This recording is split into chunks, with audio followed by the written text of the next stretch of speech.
എല്ലാവർക്കും നമസ്കാരം. ഞാൻ സരിത മഹേശ്വരൻ. ഇന്ന് ശ്രീമദ് വാൽമീകി രാമായണത്തിൻ്റെ ബാലകാണ്ഡത്തിലെ 14-ാമത്തെ സർഗത്തിലെ അവസാനത്തെ ശ്ലോകങ്ങൾ 55 മുതൽ 60 വരെയുള്ള ശ്ലോകങ്ങളാണ് ഇതിലുള്ളത്. കഴിഞ്ഞ ദിവസം ഇങ്ങനെ പറഞ്ഞിരുന്നു, ഇങ്ങനെ തുടർച്ചയായി വന്നുകൊണ്ടിരിക്കുന്നത് കൊണ്ട് ഒരു ദിക്കിൽ നിർത്താൻ ഇത്തിരി പ്രയാസമുണ്ടെന്ന്. അതായത് യാഗമൊക്കെ വളരെ ഭംഗിയായി കഴിഞ്ഞു എന്നുള്ളതിൻ്റെ സന്തോഷത്തിൽ ദശരഥ മഹാരാജാവ് ധാരാളമായിട്ട് എല്ലാവർക്കും ദാനം നൽകി. സ്വർണവും അതുപോലെ രത്നവും പശുക്കളെയും ഒക്കെ ധാരാളമായിട്ട് ദാനം ചെയ്തു എന്ന് പറഞ്ഞു വരികയാണ്. അപ്പോൾ അതിൻ്റെ ഇടയ്ക്കൊരു വളരെ ദരിദ്രനായിട്ടുള്ളൊരു ബ്രാഹ്മണൻ വന്നപ്പോൾ തൻ്റെ കയ്യിൽ കിടന്നിരുന്നതായ ഹസ്താഭരണം, നല്ല മുത്തും പവിഴവും ഒക്കെ പതിപ്പിച്ചിട്ടുള്ളതായ വള, അത് ഊരി കൊടുക്കുകയുണ്ടായി എന്നാണ് പറഞ്ഞു നിർത്തിയത്. അതാണ് ജാംബുനദം കോടിസംഖ്യം ബ്രാഹ്മണേഭ്യോ ദദൗ തദാ എന്നുള്ളത് 53-ാമത്തെ ശ്ലോകത്തിലേക്ക് എടുത്താൽ 54-ാമത്തെ ശ്ലോകമാണ് ദരിദ്രായ ദ്വിജായാഥ ഹസ്താഭരണം ഉത്തമം കസ്മൈശ്ചിത് യാജമാനായ ദദൗ രാഘവനന്ദന. ഈ ഒരു ക്രമത്തിലല്ല, അതായത് ഈ രണ്ട് ശ്ലോകങ്ങൾ എഴുതിയിരിക്കുന്നത് 53, 54 എന്നുള്ളതിൻ്റെ ആദ്യത്തെ ഒരു വരിയും രണ്ടാമത്തെ ഒരു വരിയും കൂടി ചേർത്തിട്ടല്ല അന്വയം പറയാൻ പറ്റണത്. അപ്പോൾ ഇതിലെ ആദ്യത്തെ വരി 55-ാമത്തെ ശ്ലോകത്തിൻ്റെ ആദ്യത്തെ വരി 54-ലേക്കാണ് ചേർന്ന് നിൽക്കുന്നത്. അതാണ് ദരിദ്രായ ദ്വിജായാഥ ഹസ്താഭരണമുത്തമം കസ്മൈച്ചിത് യാചമാനായ ദദൗ രാഘവനന്ദന. ഇതിൻ്റെ അർത്ഥം നമ്മൾ കഴിഞ്ഞ ദിവസം പറഞ്ഞതാണ്.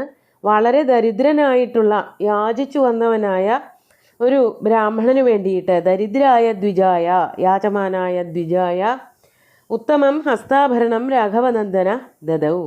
രാഘവനന്ദനായിട്ടുള്ള ദശരഥൻ നല്ല ഉത്തമമായിട്ടുള്ള ആ ഹസ്താഭരണം വള അദ്ദേഹത്തിന് നൽകുണ്ടായി, ദാനം ചെയ്തു എന്നർത്ഥം. എന്നിട്ട് തതഃ പ്രീതമനാ രാജ പ്രാപ്യ യജ്ഞം അനുത്തമം പ്രണാമമകരോത്തേഷാം ഹർഷവ്യാകുലിതേന്ദ്രിയ തസ്യാശിഷോധ വിവിധ ബ്രാഹ്മണൈ സമുദാഹൃതാ. തതഃ പ്രീതമന രാജ, എല്ലാം കൂടി കഴിഞ്ഞപ്പോഴേക്കും അത്യന്തം സന്തുഷ്ടനായി തീർന്ന രാജാവ് അനുത്തമം യജ്ഞം പ്രാപ്യ, അതാണ് എല്ലാ തരത്തിലും ഒരു ഉപമിക്കാൻ പറ്റാത്തതായ, മറ്റൊന്നിനോടും തുല്യം ചേർക്കാൻ പറ്റാത്തതായിട്ടുള്ള, ഇതുവരെ ഇങ്ങനൊരു യാഗം ആരും ചെയ്തിട്ടില്ല, അനുത്തമമായിട്ടുള്ള, ഏറ്റവും ശ്രേഷ്ഠമായിട്ടുള്ള, ഉത്തമത്തിനേക്കാളും കേമായിട്ടുള്ളത്, വേറെ ഒന്നിനോടും ഉപമിക്കാൻ പറ്റാത്ത അത്രയ്ക്ക് ശ്രേഷ്ഠമായിട്ടുള്ളൊരു യാഗം ചെയ്തതിൻ്റെ സന്തോഷത്തിൽ രാജാവ് മതിമറന്നു. അതാണ് രാജാ പ്രീതമനാഹ. അങ്ങനെയുള്ള സന്തോഷത്തോടു കൂടിയ രാജാവ് എന്താ ചെയ്തത്? പ്രണാമമകരോത്തേഷാം ഹർഷവ്യാകുലിതേന്ദ്രിയ. എത്ര ബ്രാഹ്മണരവിടെ വന്നിരുന്നോ, ഏതൊക്കെ ഋഷീശ്വരന്മാർ വന്നിരുന്നോ, ആരൊക്കെയാണോ യാഗം ചെയ്യാൻ സഹായിച്ചത് അവരെ എല്ലാവരെയും തന്നെ പ്രണമിച്ചു. അദ്ദേഹത്തിൻ്റെ ഒരു അവസ്ഥ പറയാണ്, ഹർഷവ്യാകുലിതേന്ദ്രിയ. സന്തോഷം വന്നതുകൊണ്ട് ഇന്ദ്രിയങ്ങളൊക്കെ കൺട്രോൾ വിട്ടുപോയ രീതിയിലായിരുന്നു ദശരഥൻ്റെ മനസ്സ്. ആ യാഗം അത്ര കണ്ട് ഭംഗിയായി എന്നുള്ളതിൻ്റെ സന്തോഷം കൊണ്ട് മനസ്സ് പിടിവിട്ടുപോയി. മനസ്സ് പിടിവിട്ടു പോകുമ്പോൾ പറയാൻ പാടുള്ളതാണോ പറയണതെന്നറിയില്ല, അതുപോലെ തന്നെ ചെയ്യാൻ പാടുള്ളതാണോ ചെയ്യണതെന്നറിയില്ല. അത്ര കണ്ട് സന്തോഷം കൊണ്ട് എല്ലാം ദാനം ചെയ്യുകയും സന്തോഷവർത്തമാനങ്ങൾ എല്ലാവരോടും പറയുകയും എല്ലാവരെയും പ്രണമിക്കുകയും ഒക്കെ ഇടതടവില്ലാതെ ചെയ്തു പോന്നു. അതുകൊണ്ടാണ് ഹർഷവ്യാകുലിതേന്ദ്രിയ എന്ന വാക്ക് തന്നെ എടുത്ത് പ്രയോഗിച്ചത്. എന്നിട്ട് തസ്യാശിഷോധ വിവിധ ബ്രാഹ്മണൈ സമുദാഹൃതാ. ആ ദശരഥനായിക്കൊണ്ട് ധാരാളം അനുഗ്രഹ ആശിസ്സുകൾ ഈ ബ്രാഹ്മണന് നൽകുകയുമുണ്ടായി. വിവിധാഹ ആശിഷ, പലതരത്തിലുള്ള ആശിസ്സുകൾ ബ്രാഹ്മണര് ദശരഥനായിക്കൊണ്ട് നൽകി എന്നർത്ഥം. ഇവിടെ പറയുന്നുണ്ട്, നമസ്കരിച്ച് കിടക്കുകയായിരുന്നു, ബ്രാഹ്മണരുടെയും ഋഷിമാരുടെയൊക്കെ മുമ്പിൽ നമസ്കരിച്ച് കിടക്കുകയായിരുന്ന ആ ദശരഥന് എല്ലാ തരത്തിലുമുള്ള അനുഗ്രഹങ്ങൾ ഇവരെല്ലാവരും നൽകുകയുണ്ടായി. ഉദാരസ്യ നൃവീരസ്യ ധരണ്യാം പതിതസ്യ ച തതഃ പ്രീതമനാ രാജാ പ്രാപ്യ യജ്ഞമനുത്തമം. ഇത് വീണ്ടും വീണ്ടും ഉള്ള ആവർത്തനം തന്നെയാണ്. ആ യാഗം വളരെ ഭംഗിയായി എന്നുള്ളതിൻ്റെ സന്തോഷം കൊണ്ട് വെറുതെ പറയുകയോ കൈകൂപ്പി നിൽക്കുകയോ മാത്രമായിരുന്നില്ല, അവിടെ നമസ്കരിച്ച് കിടക്കുകയായിരുന്നു. അതാണ് ധരണ്യാം പതിതസ്യ, ധരണിയിൽ ഭൂമിയിൽ വീണ് കിടന്ന് നമസ്കരിക്കുന്നവനായ, സാഷ്ടാംഗ നമസ്കാരം നടത്തുന്നവനായിട്ടുള്ള ആ രാജാവിനായിക്കൊണ്ട് ധാരാളം ആശിസ്സുകൾ, ആശീർവാദങ്ങൾ, അനുഗ്രഹങ്ങളൊക്കെ ബ്രാഹ്മണരും ഋഷിമാരും നൽകുകയുണ്ടായി എന്നാണ് 57-ാമത്തെ ശ്ലോകം വരെയുള്ള ഭാഗങ്ങളിൽ കവി വർണ്ണിച്ചിരിക്കുന്നത്.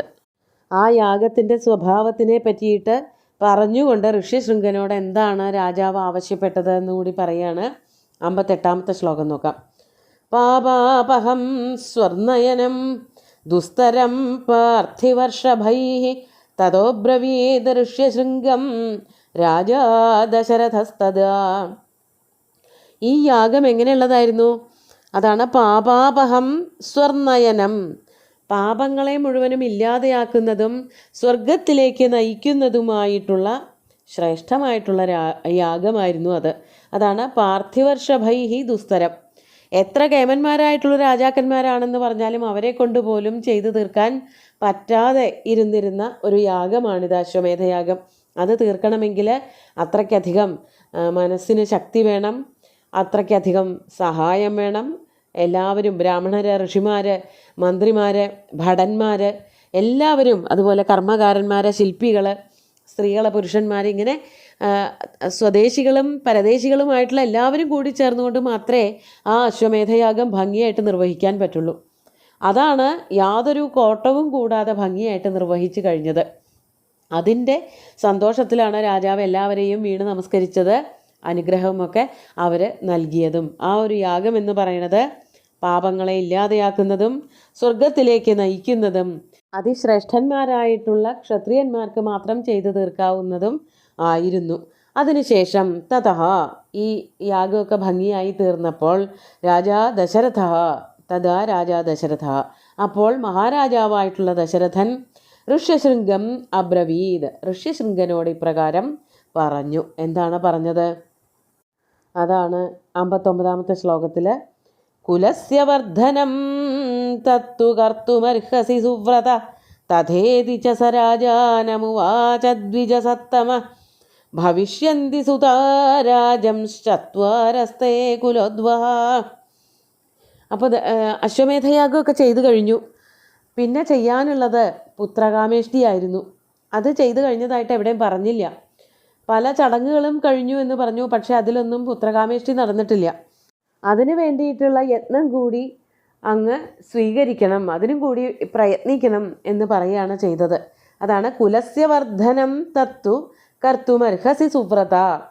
വ്രതങ്ങളൊക്കെ നോറ്റിരിക്കുന്നവനായ അലയോ തപോനിധേ ഋഷ്യശൃംഗ, അങ്ങ് കുലസ്യവർദ്ധനം കർത്തും അർഹസി, കുലത്തിൻ്റെ വർധനവിനായിട്ട് പുത്രന്മാരുണ്ടാകുന്നതിന് വേണ്ടിയിട്ടുള്ള യാഗം കൂടി ചെയ്യാൻ കരുണ കാണിക്കണേ, അങ്ങ് അതിനായിട്ടും ഉത്സാഹിക്കണം.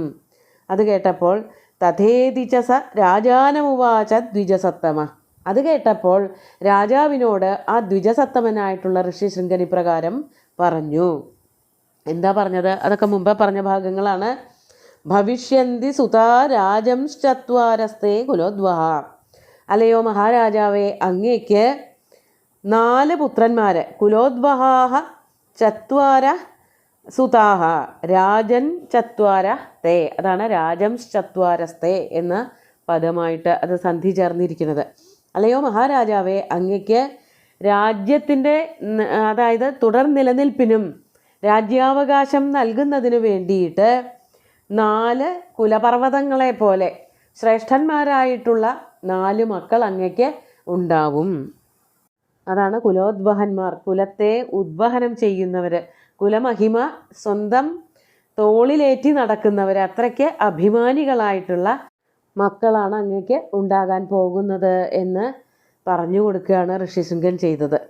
അത് കേട്ടപ്പോൾ ദശരഥന് വളരെയധികം സന്തോഷമായി. അതാണ് 60-ാമത്തെ ശ്ലോകത്തിൽ അവസാനത്തെ ശ്ലോകമാണ്. വൃത്തമൊക്കെ മാറുന്നുണ്ട്. നമുക്ക് ശ്ലോകം ചൊല്ലാം.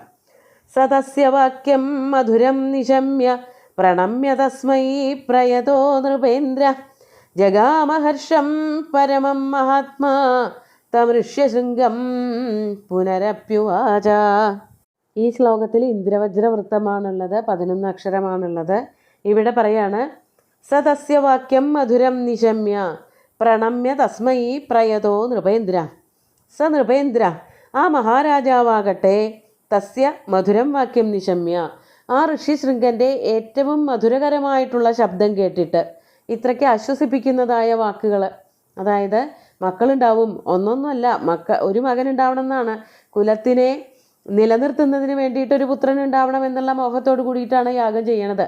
പക്ഷെ അതൊന്നുമല്ല, 4 മക്കൾ, ഒരേപോലെയുള്ള മിടുക്കന്മാരായിട്ടുള്ള 4 മക്കൾ ഉണ്ടാവും എന്ന് പറഞ്ഞത് കേട്ടിട്ട് വളരെയധികം സന്തോഷത്തോടു കൂടിയിട്ടുള്ള രാജാവ് പ്രണമ്യ തസ്മൈ പ്രയതോ നൃപേന്ദ്ര, വളരെ സന്തോഷത്തോടു കൂടിയിട്ട് നൃപേന്ദ്രൻ അദ്ദേഹത്തിൻ്റെ അടുത്തേക്ക് ചെന്നു. അദ്ദേഹത്തെ പ്രണമിക്കാനായിട്ട്, അദ്ദേഹത്തിൻ്റെ വാക്കുകൾ ഞാൻ വേണ്ടുവോളം ബഹുമാനിക്കുന്നു എന്ന് കാണിക്കാൻ വേണ്ടിയിട്ട്, കാണിക്കല്ല, അത് അടുത്ത് ചെന്നിട്ടുള്ള ബഹുമാനം അംഗീകരിക്കുന്നതിന് വേണ്ടിയിട്ട്, ആ ബഹുമാനം കൊടുക്കുന്നതിന് വേണ്ടിയിട്ട് അടുത്തേക്ക് ചെന്നു.